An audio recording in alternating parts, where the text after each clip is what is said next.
আমার মনে হয় ওনার মানসিক অবস্থা ঠিক আছে কিনা ডাক্তারদের পরীক্ষা করা দরকার।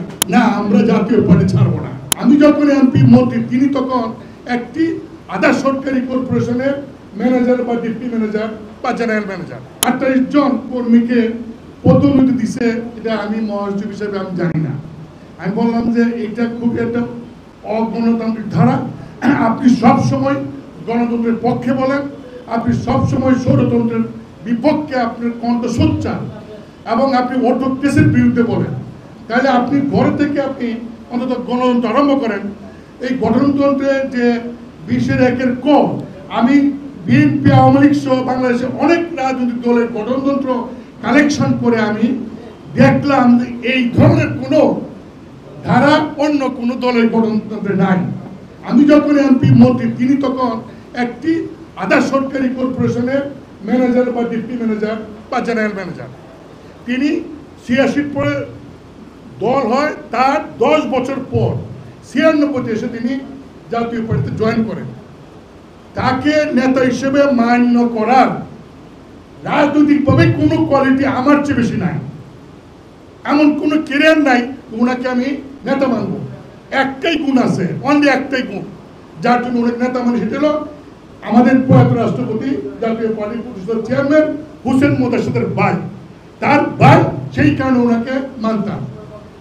জনাব টি.এম. কাদের, আমি এমন কি অপরাধ করলাম? আপনি মহাসচিবকে বাদ দেন, আপত্তি নাই, প্রাথমিক সদস্য পদ থেকে আপনি বাদ দিলেন, এটা কেমন কথা? এটি কি কোনো মানে রাজনৈতিক নেতার আচরণ হতে পারে?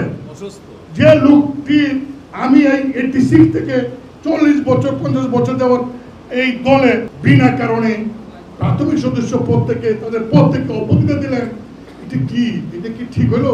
এটা তো মানে অবৈধ। শুধু এটা একটা স্বৈরাচারের বড় একটা উদাহরণ।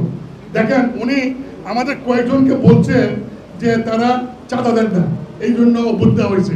তার মধ্যে একজন হলো আমাদের মোস্তফা মাহমুদ। সে তার দলের যে চাঁদা আগামী অক্টোবর মাস পর্যন্ত দেওয়া আছে অ্যাডভান্স, এই তার রিসিট আছে, তাকেও বলছে সে চাঁদা দেয় না। উনি যে কি করে নিজেই উনি বুঝতে পারেন না, উনি যে কি সিদ্ধান্ত নিচ্ছেন নিজেই জানেন না।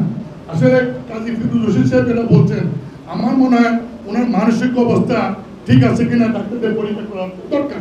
তবে একটা কথা বলতে পারি, এই জাতীয় পার্টি প্রতিষ্ঠা করার সময় এই এবিএম রুহুল আমিন হাওলাদার, ব্যারিস্টার আনিস সহ, বাবলা সহ, আমরা যারা সেন্টু সহ, এই যে আমার ছাত্র সমাজের আছে জহির সহ, ওই কমিটির নাজমা সহ, আমাদের যারা আছে এই যারা আছে, সবাই প্রতিষ্ঠার লক্ষ্য থেকে 30-40 বছর ধরে আমরা পার্টি করি। জনাব কাদের সাহেব, আপনি আমাদেরকে দল থেকে পদ থেকে অব্যাহতি দিলেন, ওকে, বাট প্রাথমিক সদস্য পদ থেকে আপনি অব্যাহতি দিয়ে আগামী কাউন্সিলে যাতে কোনো চ্যালেঞ্জ না হয়, আপনি যাতে একতরফাভাবে নেতা নির্বাচন হন, সেই জন্য তো আপনি এটা করছেন। না, আমরা জাতীয় পার্টি ছাড়বো না, জাতীয় পার্টি ছাড়বো না, জাতীয় পার্টি করবো, এবং ঐক্য করে জাতীয় পার্টি করবো। আপনার যে কাউন্সিল, সেই কাউন্সিলে আমরা যাব, সেই কাউন্সিলে আমরা অংশগ্রহণ করে কাউন্সিলে যারা আসবে তাদেরকে আহ্বান করব। আপনি যেদিন না দিল আমরা যাব, জাতীয় পার্টি ভাঙতে আমরা দিব না। আপনি যদি করেন আপনার হীনমন্যতা, আপনার ব্যক্তিগত স্বার্থ সিদ্ধির জন্য দলকে ভাঙ্গার প্রক্রিয়া করবেন, এইটা আমরা হইতে দিব না। কারণ আপনার চেয়ে এই দলের অবদান আমাদের বেশি, আপনার চেয়ে এই দলে আমাদের এই দলের দরদ বেশি। এই দলকে কোন অবস্থাতে আমরা ভাঙতে দিব না। আমরা এই দলই থাকবো, এই দলকে সম্মিলিত করার জন্য যা যা পদক্ষেপ নেওয়ার, সারা বাংলাদেশের কর্মীদেরকে আমরা সেই পদক্ষেপ নেব।